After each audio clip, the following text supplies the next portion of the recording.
Hello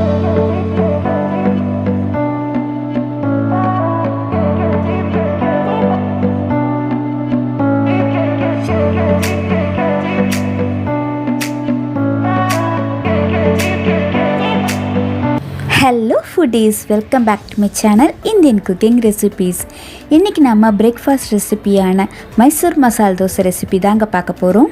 இந்த மசால் தோசையில் நம்ம chutney plus masala ரெண்டுத்தையும் செஞ்சு நம்ம ஸ்டஃப் பண்ண போகிறோம். வாங்க வீடியோக்குள்ளே போகலாம். ஃபஸ்ட்டு உருளைக்கிழங்கு மசாலா செய்கிறதுக்காக நான் இந்த மாதிரி பெரிய சைஸ் உருளைக்கிழங்கா 3 எடுத்து வச்சுருக்கேன். இதை நான் தண்ணியில் 2-3 தடவை நல்லா வாஷ் பண்ணிடுறேன். அதோட மண் இருக்கக்கூடாது. நான் இது தோல் எடுக்காமல் நான் வேக வைக்க போகிறேன், அதனால் நல்லா வாஷ் பண்ணிட போகிறேன். குக்கரில் உருளைக்கிழங்க தோல் எடுக்காமல் இந்த மாதிரி மீடியம் சைஸ் பீசஸாக கட் பண்ணி இதில் சேர்த்துருக்கேன். 3 மீடியம் சைஸ் உருளைக்கிழங்குக்கு நான் ஒரு 150 ml தண்ணி ஊற்றிருக்கேன். நிறைய ஊற்றிடாதீங்க, கொஞ்சமாக ஊற்றினாலே போதும். இந்த மாதிரி ஊற்றிட்டு ஒரு 3 விசில் விட்டு எடுத்துடலாம். குக்கரில் உருளைக்கிழங்கு வேகிறதுக்குள்ளே இந்த மசாலாவுக்கு நான் ஒரு வெங்காயம் 2 பச்சை மிளகா நறுக்கிட்டு வந்துடுறேன். குக்கர் 3 விசில் விட்டாச்சு.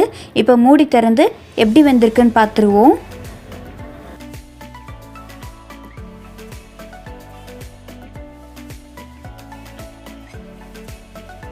ஓகே, உருளைக்கிழங்கு நல்லா வெந்துருச்சு. இப்போது இதில் இருக்கிற தண்ணியை நம்ம வடிகட்டி எடுத்துருவோம்.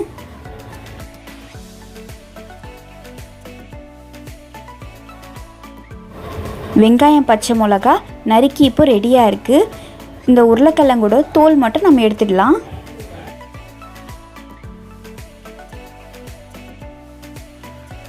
இந்த மாதிரி உருளைக்கிழங்கோட எல்லா தோலையும் நம்ம எடுத்துடணும்.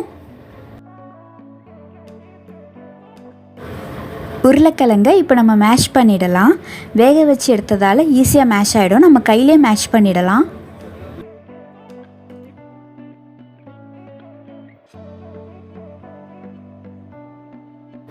மசாலா பண்ணுறதுக்காக ஸ்டவ் ஆன் பண்ணி மேலே ஒரு கடாய் வச்சுருக்கேன். அது சூடானதும் 2 டேபிள் ஸ்பூன் அளவுக்கு ரீஃபைண்ட் ஆயில் சேர்த்துக்கிறேன். இதில் ஒரு டேபிள் ஸ்பூன் அளவுக்கு கடுகு, 1/2 டேபிள் ஸ்பூன் அளவுக்கு கடலைப்பருப்பு கலர் மாறினதும் பெருங்காயத்தூள் சேர்த்துடலாம்.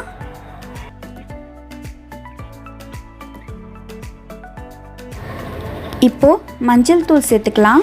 ஒரு 1/2 டீஸ்பூன் அளவுக்கு சேர்த்துக்கோங்க. பச்சை மிளகா குட்டி குட்டியாக நறுக்கி சேர்த்துக்கோங்க.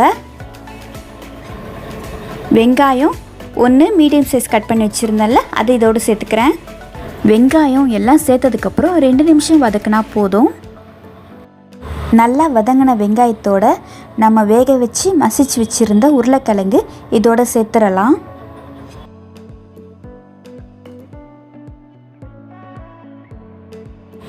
உருளைக்கிழங்கோட எல்லாம் சேர்கிற மாதிரி நல்லா கலந்து விடுவோம்.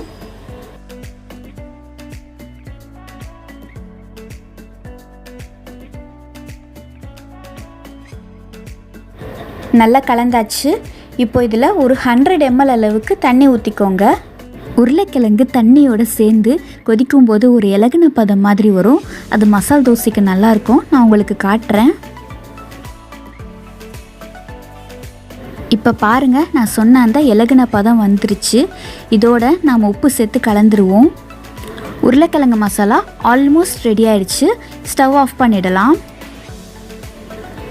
மேலே கொஞ்சமாக கொத்தமல்லி தூவிக்கிறேன். ஸ்டவ் ஆஃப் பண்ணிவிட்டே மேலே தூவுங்க. 2 டீஸ்பூன் அளவுக்கு லெமன் ஜூஸ் இதில் சேர்த்துடுறேன். அவ்வளோதாங்க, நம்மளோட உருளைக்கிழங்கு மசாலா ரெடி ஆகிடுச்சு. இதை ஒரு பக்கமாக எடுத்து வச்சிடலாம்.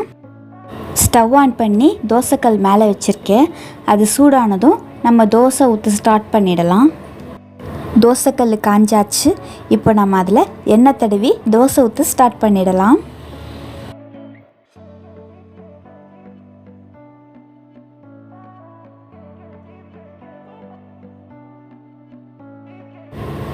மாவு சுற்றியாச்சு.